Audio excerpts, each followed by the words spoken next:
Yang terkasih Bapak Ibu Saudara di GKJ Wisma Panunggal Merican yang pada saat-saat ini belum bisa mengadakan persekutuan doa secara tatap muka, maka marilah kita bersama-sama berpersekutuan doa pada kesempatan ini dengan mendengarkan melalui video ini persekutuan doa untuk yang ketiga. Baiklah, sebelum persekutuan doa yang ketiga ini dimulai, marilah kita berdoa. Ya Allah Bapa yang di surga, kami bersyukur walaupun kami belum bisa mengadakan persekutuan doa tatap muka, kami bisa berpersekutuan doa melalui mendengarkan video ini. Berkatilah agar persekutuan doa ini bisa menjadi berkat untuk kami. Terima kasih, hanya di dalam nama Tuhan Yesus kami berdoa. Amin. Marilah bersama kita menyanyi Jika Jiwaku Berdoa.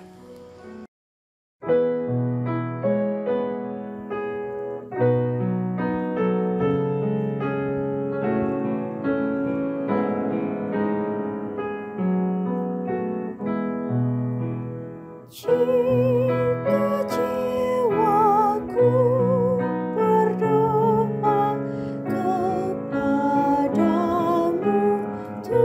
Tuhanku, ajar aku terima saja pemberian tanganmu seperti Yesus di depan sengsaranya. Jangan kehendakku Bapa, kehendakmu jadilah.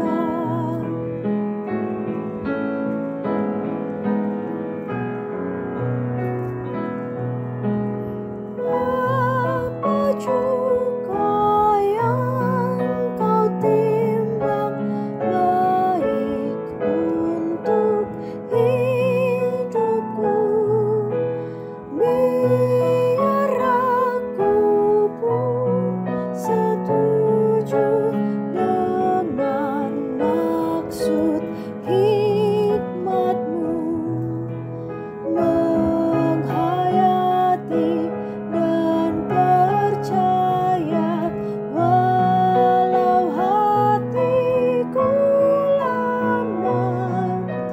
Jangan kehendakku Bapa, kehendakmu jadilah.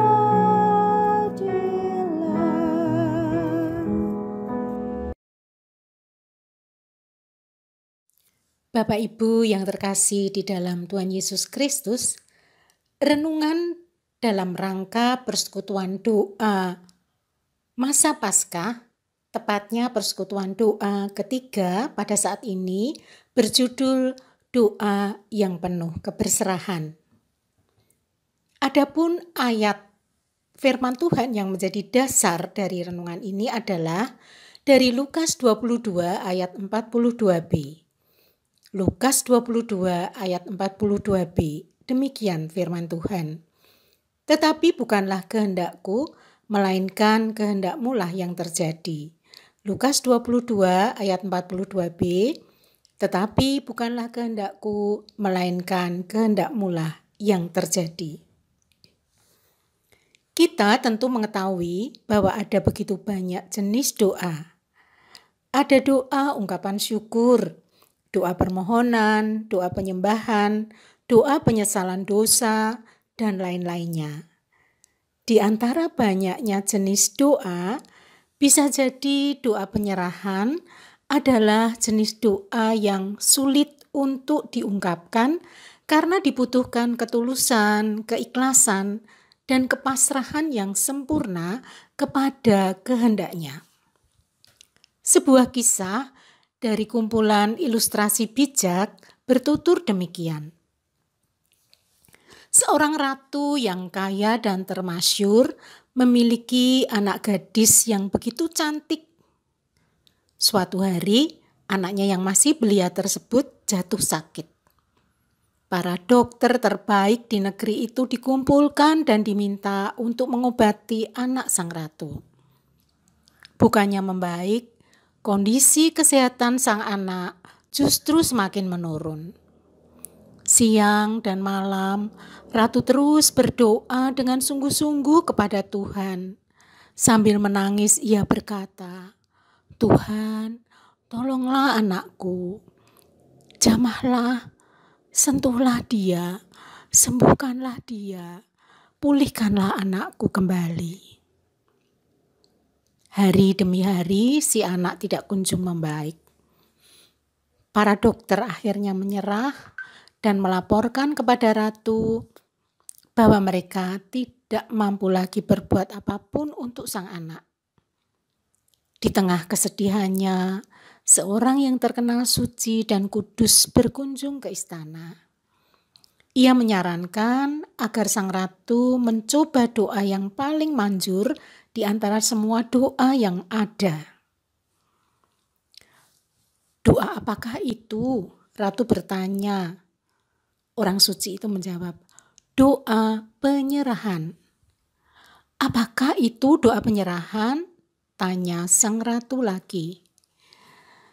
Penyerahan artinya Anda menyerahkan sang anak kepada Tuhan sepenuhnya. Anak Anda adalah milik Tuhan. Apa yang akan terjadi semuanya sesuai dengan kehendak Tuhan. Awalnya, sang ratu tidak berkenan memanjatkan doa penyerahan tersebut. Karena baginya doa penyerahan seperti merelakan anaknya pergi untuk selama-lamanya.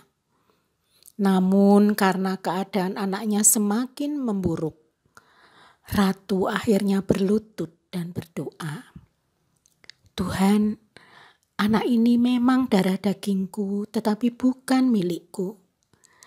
Ia milikmu sepenuhnya. Aku menyerahkan dia kepadamu.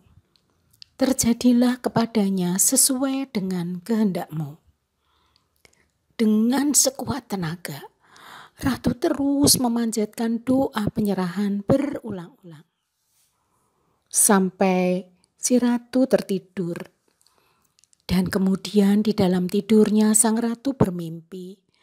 Anaknya sedang tersenyum dan melambaikan tangan perpisahan kepada sang ratu. Dalam kumpulan ilustrasi bijak, kisah ini memang tidak berlanjut. Kita tidak tahu apakah anak sang ratu semakin sehat atau sebaliknya.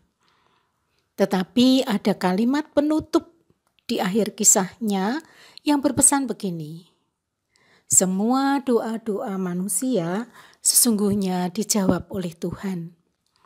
Tetapi jawaban dari Tuhan bukan terletak pada dikabulkannya doa-doa kita, melainkan cara kita menerima apapun yang Tuhan berikan kepada kita." Bapak, Ibu, dan Saudara yang terkasih di dalam Tuhan Yesus Kristus. Bukankah Tuhan Yesus juga memberi contoh bahwa doa yang dipanjatkan kepada Sang Bapa dijiwai dengan semangat penyerahan? Kalimat pamungkas Yesus dalam doanya ialah, "Bukan kehendakku yang terjadi, namun kehendak-Mu-lah yang terjadi." Saat itu Yesus sedang berada di tahap akhir kehidupannya sebagai manusia. Ia diperhadapkan pada jalan salib yang tidak mudah untuk diarungi. Bahkan sebagai manusia, ia masih meminta, "Ya Bapakku, jikalau sekiranya mungkin, biarlah cawan ini lalu daripadaku."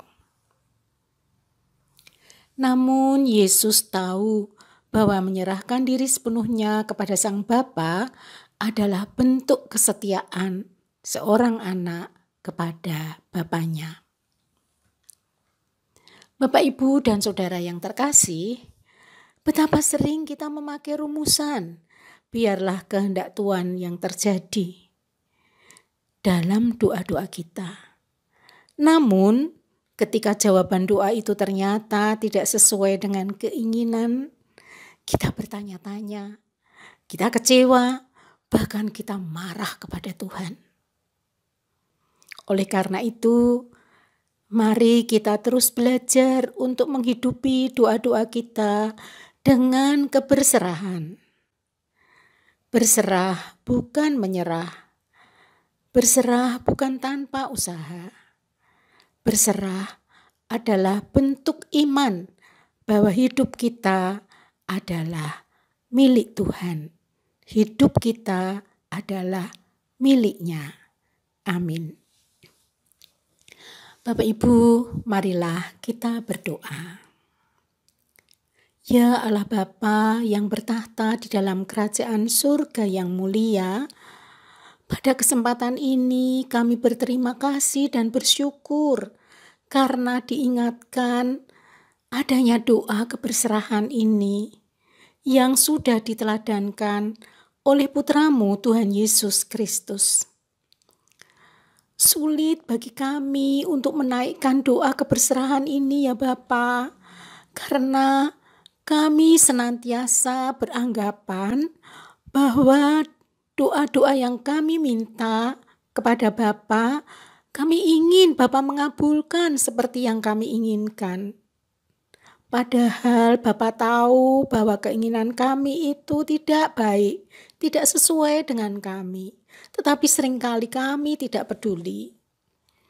Kalau Bapa menjawab tidak seperti apa yang kami inginkan, kami menjadi kecewa. Kami bahkan menjadi marah kepadamu.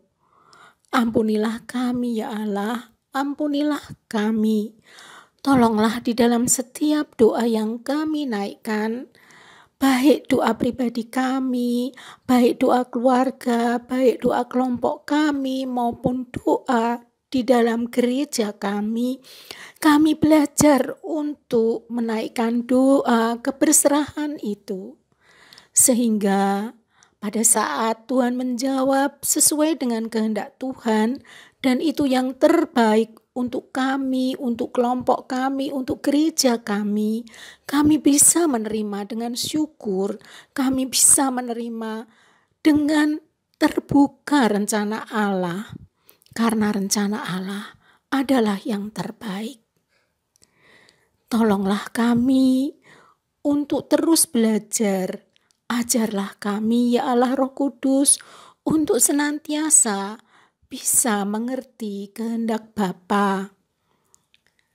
Ya Allah Bapa kami yang di surga, biarlah kami juga boleh meneladan Tuhan Yesus Kristus yang saat ini terus kami peringati masa-masa menuju kesengsaraannya.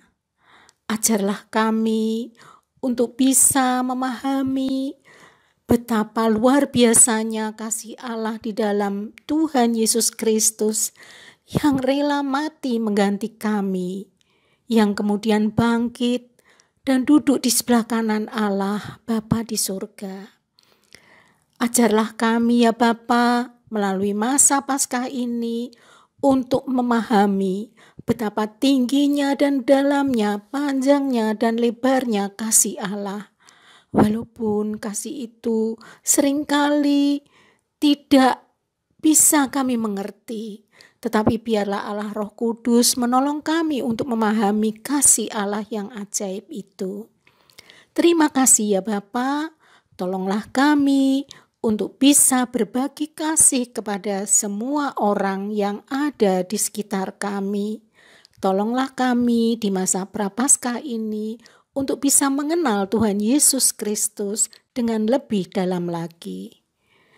Hanya di dalam nama-Mu ya Tuhan Yesus Kristus, kami sudah berdoa. Amin.